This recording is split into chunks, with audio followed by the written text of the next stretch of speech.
प्रकृति के साथ समय बिताना हम सबको अच्छा लगता है। खासकर अगर आप शहर में रहते हैं तो आपको घुटन महसूस होती होगी। आपका मन भी करता होगा कि खुली हवा में घूमें, पहाड़ों की सैर करें या जंगलों में वक्त बिताएं। आपको अपने आसपास के पार्क में बैठना और ऊंची बिल्डिंग के छत से शहर का नज़ारा देखना बहुत अच्छा लगता होगा। इन सब चाहतों की वजह है हमारा एवोल्यूशन। हम प्राकृतिक वातावरण में रहने और एक्टिव लाइफस्टाइल के लिए इवॉल्व हुए हैं, ना कि बैठकर कंप्यूटर और मोबाइल पर लगे रहने के लिए। जबकि आज का जो मॉडर्न लाइफस्टाइल है उसने सुविधाओं का हमें इतना आदी बना दिया है कि हम आरामदायक बन चुके हैं, लेकिन परेशान होने की ज़रूरत नहीं। कंक्रीट से बनी इन बिल्डिंगों वाले जंगलों में रहते हुए भी आप हरे भरे जंगलों का नज़ारा ले सकते हैं, वो सुकून महसूस कर सकते हैं।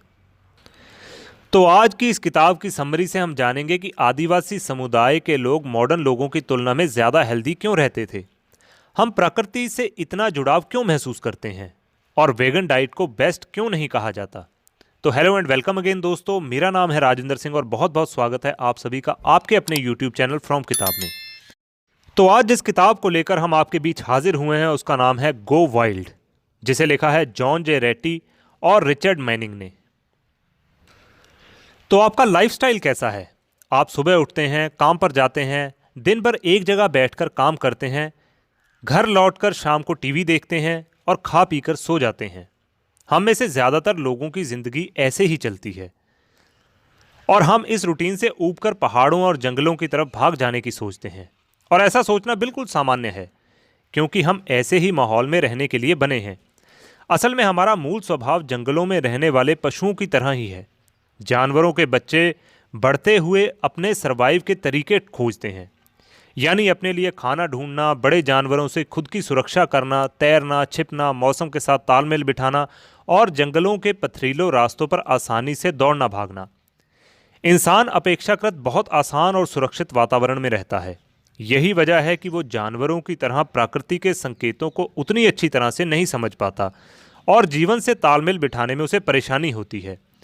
लेकिन आज भी ऐसे बहुत से समुदाय हैं जहां लोग प्रकृति के नज़दीक रहकर जीवन जी रहे हैं, यानी जिस तरह से आदमी जन जीवन था उनका रहन सहन ठीक उसी तरह है। रिसर्च ये बताती है कि ये लोग आधुनिक समाज के लोगों से ज़्यादा खुशहाल और स्वस्थ हैं। खेतीबाड़ी और शिकार की मदद से ना सिर्फ इनकी भोजन की ज़रूरत पूरी हो जाती है, बल्कि इनको ताज़ा और शुद्ध भोजन भी मिल जाता है। शहरी आबादी से दूर रहने वाले ये लोग खुली और साफ हवा में सांस लेते हैं, यानी ये बिल्कुल उसी तरह से रहते हैं जैसे इंसान बना था। कुछ एक्सपर्ट्स ये थ्योरी देती हैं कि मॉडर्न लाइफस्टाइल हमारे लिए बेहतर है, लेकिन ये बात बिना सिर पैर वाली होती है। इनका कोई ज़्यादा मूल नहीं है, बल्कि सच तो ये है कि मोटापा, दिल की बीमारियां, एंजाइटी, कैंसर जैसे ना जाने कितने रोग इसी लाइफस्टाइल की देन है। साउथ अफ्रीका में रहने वाली जनजाति सैन को ही ले लीजिए। ये मेहनत करते हैं, प्राकृतिक तरीकों से भोजन जुटाते हैं और मिलजुल कर रहते हैं। इस समुदाय के लोग शारीरिक और मानसिक रूप से हमसे ज़्यादा स्वस्थ हैं। इनसे और इनकी तरह जीवन जीने वाले लोगों से हम बहुत कुछ सीख सकते हैं अगर चाहें तो। एवोल्यूशन ने मनुष्य को एक अच्छा शिकारी बना दिया, लेकिन इसकी वजह सिर्फ शारीरिक और मानसिक ताकत नहीं, बल्कि सहानुभूति की भावना भी थी। एक ऐसा गुण जो हमें बाकी प्रजातियों से अलग करता है। अपने शिकार का पीछा करते हुए इंसान उसके स्वभाव और रिएक्शन को समझने लगा, इसलिए वो अच्छे से जाल बिछाकर घेराबंदी करके बड़े से बड़े जानवर को मात देता गया। यहाँ उसकी ताकत और सूझबूझ ही काम आई है। लेकिन इतने बड़े जानवर का शिकार करने की वजह यह रहती है कि वो अपना और अपने परिवार का पेट भर सके, यानी कि परिवार के लिए चिंता और उसकी भूख को महसूस कर पाने की क्षमता। परिवार में रहने और सामाजिक जीवन जीने की वजह से मनुष्य इस ग्रह का सबसे ज्यादा एम्पैथेटिक प्राणी बन गया है। हम परिवार में रहते हैं, हमें एक दूसरे के केयर और सपोर्ट की ज़रूरत पड़ती है। बचपन से टीनेज तक बच्चे ज़्यादातर अपने माता पिता पर निर्भर करते हैं। छोटों बच्चों को तो और भी ज़्यादा देखभाल की ज़रूरत पड़ती है, इसलिए हमारे मन में अपने बच्चों के लिए देखभाल, जिम्मेदारी और प्यार की भावना ज़्यादा होती है। यही भावना अपने माता पिता, पति पत्नी और सगे संबंधियों के लिए भी होती है, क्योंकि एक दूसरे की मदद के बिना हम कुछ भी नहीं हैं। हमारी शारीरिक बनावट भी हमें जंगलों में रहने के लिए ज़्यादा योग्य बनाती है। हमारा शरीर बहुत फ्लेक्सिबल है, इसमें कई तरह के मूवमेंट कर सकते हैं। ये सब इसलिए है कि शिकार या भोजन की खोज चलते दौड़ते उठते बैठते हुए हम आसानी से कर सकें। हम औजार को अच्छे से पकड़ सकते हैं, पेड़ों पर झूल सकते हैं। इन्हीं गुणों की वजह से हम आसानी से गुजारा कर लेते हैं। क्योंकि दूसरे जानवर घास पत्ते खाकर भी जी लेते हैं, लेकिन हमें अपने लिए कई तरह के अलग अलग पोषक तत्वों की ज़रूरत होती है। इसलिए हमको अपने लिए खाना ढूंढना या उगाना पड़ता है। इसीलिए हमारे पूर्वज शिकार किया करते थे, मछली पकड़ते थे, फल और सब्जियां इकट्ठा करते थे ताकि वो खुद जी सकें और अपने समुदाय का पेट भर सकें। इन सभी कामों को अच्छे से करने के लिए दिमाग और समझ की ज़रूरत थी, ताकि हम आसपास के वातावरण को अच्छी तरह से समझ सकें और इसका अधिक से अधिक उपयोग करके अपना लाभ कर सकें। तो अब आप समझ ही पा रहे होंगे कि दिन भर कंप्यूटर के सामने बैठे रहने से आपको डिप्रेशन का खतरा क्यों बढ़ जाता है। क्योंकि ना तो आपका शरीर और ना ही आपका दिमाग इसके लिए एक बना है। फिजिकल एक्टिविटी हमारा दिमाग तेज करती है और नींद भी बेहतर बनाती है। दिन भर काम के बाद जब आप घर आते हैं, थके मांदे होते हैं, तो बस यही ख्याल आता है कि बस अब आराम करना है। छुट्टी वाले दिन तो इतना आलस आता है कि बिस्तर छोड़ने तक का दिल नहीं करता। लेकिन खुद को एक्टिव रखने का सबसे अच्छा तरीका है रनिंग। इसका सबसे ज़्यादा फायदा लेना चाहते हैं तो ट्रेडमिल की जगह बाहर जाके दौड़िए, किसी पार्क या किसी ग्राउंड में, ऐसी जगह जो दौड़ने के लिहाज से बढ़िया हो। क्योंकि जब आप खुली हवा में दौड़ते हैं तो शरीर के साथ साथ आपका दिमाग भी कसरत करता है। इतना ही नहीं, इस तरह नए न्यूरल कनेक्शन भी बनते हैं। स्वीडन में हुई एक स्टडी बताती है कि जिन लोगों के हार्ट हेल्दी हैं उनका दिमाग भी तेज होता है। ये स्टडी जुड़वा लोगों की तुलना करते हुए की गई थी। इनका आईक्यू लेवल दिल की सेहत ठीक रखने पर बढ़ने लगता था। आज की तारीख में अच्छी नींद के लिए बहुत से लोग परेशान रहते हैं। अपने पूर्वजों के रहन सहन से हम गहरी नींद लेने का तरीका भी सीख सकते हैं। पहले लोग बाहर खुले मैदानों में सोते थे। तब लकड़ियां जलाकर और दिए की रोशनी से काम चलाया जाता था। उस वक्त खतरे की निगरानी के लिए कोई आदमी या वॉचडॉग भी रखा जाता था। इस तरह लोग निश्चिंत होकर गहरी नींद सो जाते थे।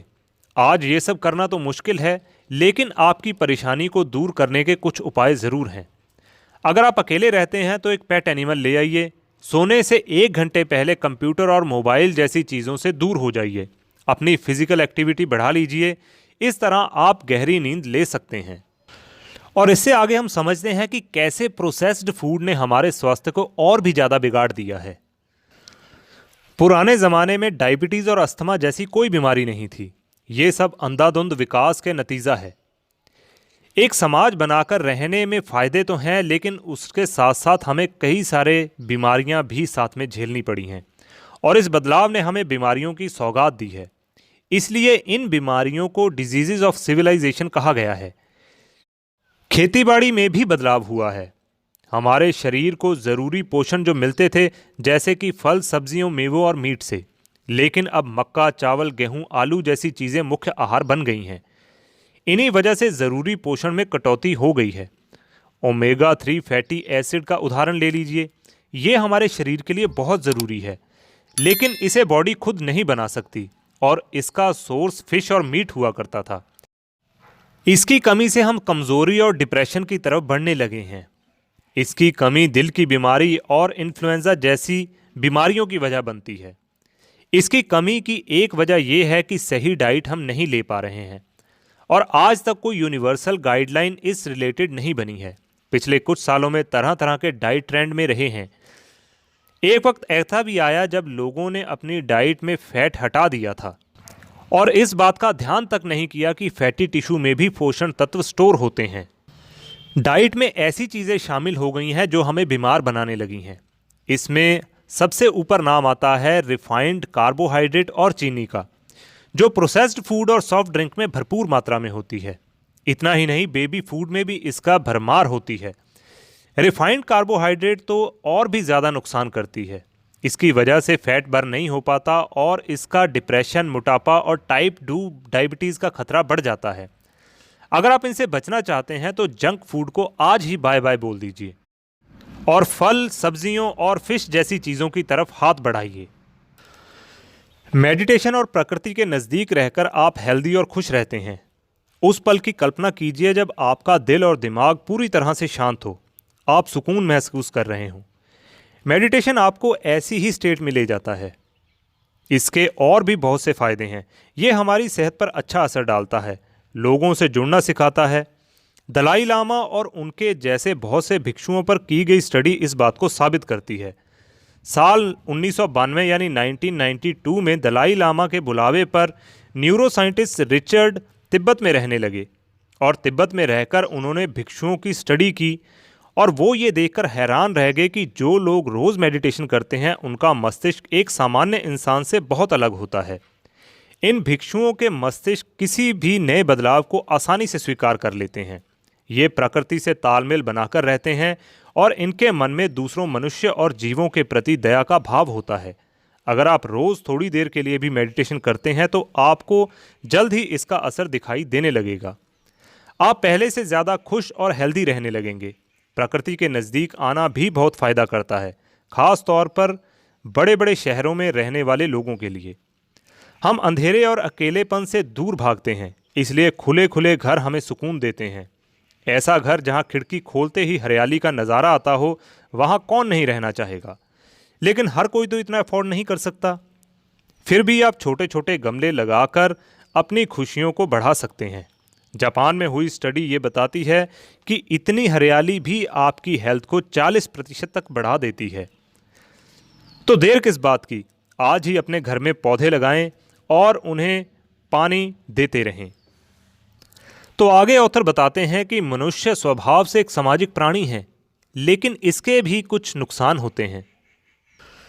हम आपको 2 ऑप्शन देते हैं, या तो अपने दोस्तों के साथ पिकनिक पर जाओ, मौज करो, घूमो फिरो, और या फिर आप चिप्स का पैकेट खोलो और रात भर अपने कमरे में कंप्यूटर, मोबाइल या टीवी चलाएं।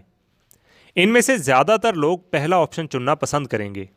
ज़्यादातर लोगों का जवाब पहला ही होगा, क्योंकि अकेला रहना हमारे जीन्स में है ही नहीं। हमारे शरीर में पाए जाने वाला ऑक्सीटोसिन नाम का हार्मोन हमें सोशल बनाता है। अगर ये हार्मोन ना होता तो हम एक दूसरे का ख्याल रखने की भावना बिल्कुल विकसित ना कर पाते। यानी ये हमारे सर्वाइवल के लिए ज़रूरी था। ऑक्सीटोसिन फैमिली बॉन्डिंग को भी मजबूत करता है। ये बात अमेरिका के रहने वाले मैदानी इलाकों में चूहों में भी आसानी से देखी जा सकती है। अपने पार्टनर से मिलकर इनका ऑक्सीटोसिन लेवल बढ़ जाता था। इसके बाद ये साथ मिलकर अपने बिल बनाते, अपने बच्चों की परवरिश करते, वो भी मिलजुल कर। इतना ही नहीं, जब परिवार पर कोई संकट आता तो छोटे चूहों में गजब का साहस आ जाता था। लेकिन फैमिली बॉन्डिंग का एक दूसरा पहलू भी है। फैमिली बॉन्डिंग की वजह से हमारा बाहरी लोगों पर यकीन करना मुश्किल हो जाता है। हर वो इंसान जो हमें अपने पारिवारिक मूल्यों के खिलाफ लगता, हम उसके खिलाफ हो जाते। होमोसेक्सुअल लोगों के विरोध के पीछे भी यही वजह है। घरेलू हिंसा के लिए भी यही स्वभाव जिम्मेदार है।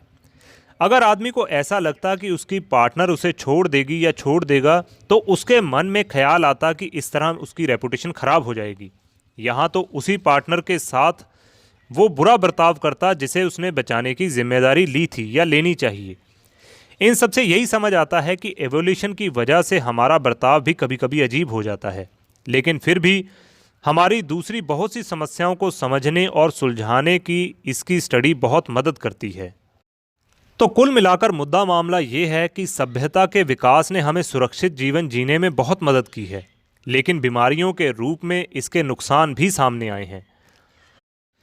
अगर हम जीवन जीने के पुराने तरीकों की तरफ लौटने की कोशिश करें तो हम ज़्यादा खुशहाल और स्वस्थ रह सकते हैं। बड़े शहरों में रहकर भी आप खुद को प्रकृति के नज़दीक रख सकते हैं।